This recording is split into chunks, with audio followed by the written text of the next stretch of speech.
nós falamos que você sabe o certo e errado a partir da percepção da ética. Portanto, a percepção, o conjunto de tudo aquilo que leva o homem para o bem é chamado na filosofia clássica de lei natural. É a lei da natureza das coisas do que leva você para o bem. Então, sei lá, temperança, ser comedido nos prazeres, é uma virtude. O excesso pode ser diferente, o que é excesso para você e para mim. São biologias diferentes. Mas o excesso vai fazer mal para os dois. Uhum. Se comer em excesso vai te fazer mal, ponto. Isso é falta de temperança. Comer nada também, comer pouco demais, pode variar para mim e para você, mas o pouco vai fazer mal. A virtude da temperança é uma virtude porque se você viver esse equilíbrio, virtude sempre busca um equilíbrio, né? Você vai melhorar. E se você não viver, você vai piorar. É básico. A virtude é bem... É algo assim. Então, repare, nós usamos apenas a razão para perceber essa virtude. Nós não precisamos de muito mais do que simplesmente usar o nosso intelecto para perceber a virtude. Então, o homem, pela razão, começa a perceber aquilo que é a lei natural, aquilo que é a moral. Aquilo que moral e ética são a mesma palavra, tá? Moral é a mesma palavra em latim. Mos é costume, morale é estudo do costume, ethos é costume. Então, mas Deus não é moral em todas as religiões? Sim. Por quê? Quando você começa a entender a realidade da ética, você fala, caramba, quando eu faço merda, entendeu? Eu começo a me lascar na vida. E quando eu começo a viver uma vida equilibrada, eu começo a viver uma vida madura. Aristóteles fala que a finalidade do homem é viver a vida madura. Que é você não ser escravo das suas paixões. Porque o homem maturo, a criança mimada, o homem imaturo, ele é escravo das suas paixões. Ele está toda hora sendo determinado por alguma coisa externa. Uhum. Quando você obtém a maturidade, você fala, caramba, tem coisas que me levam para o bem. Entenda que o bem aqui no começo, primeiro você entender uma vida plena. Uhum. Mas começa a falar, cara, tem um bem, entendeu? Tem um bem em você descobrir a verdade, não mentir. Tem um bem em você cuidar dos outros, ao invés de largar eles. Tem um bem na lealdade. Tem um bem nas coisas. E aí você naturalmente começa a perceber que tem níveis de bem. Cara, um bem, te dar uma água é um bem.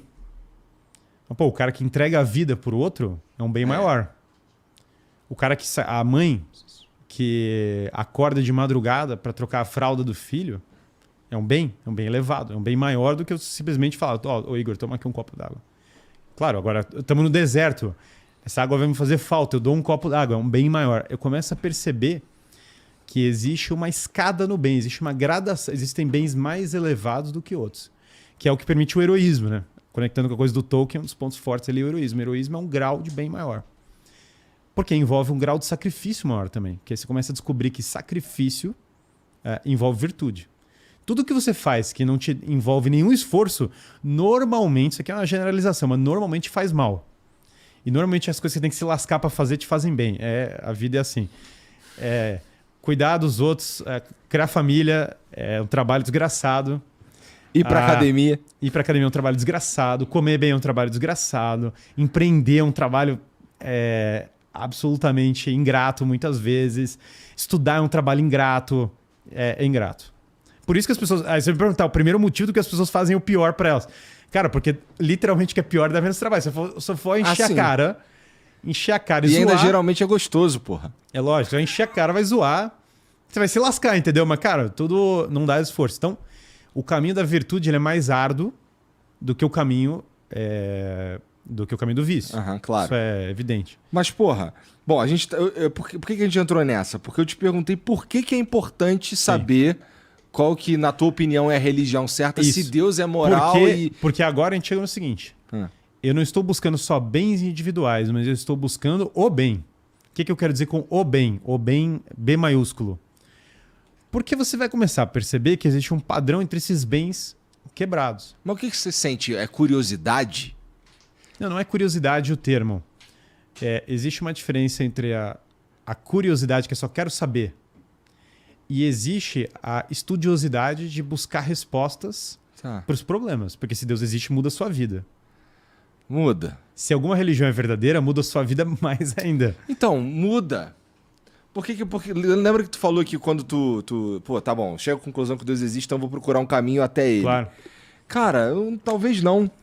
Talvez, por exemplo, eu acho que Deus existe. Sim. Mas eu acho que, cara, eu não vou conseguir compreendê-lo Sim. nem se eu estudar a minha vida inteira. Então, eu acho que ele nem tá interessado em que eu o entenda.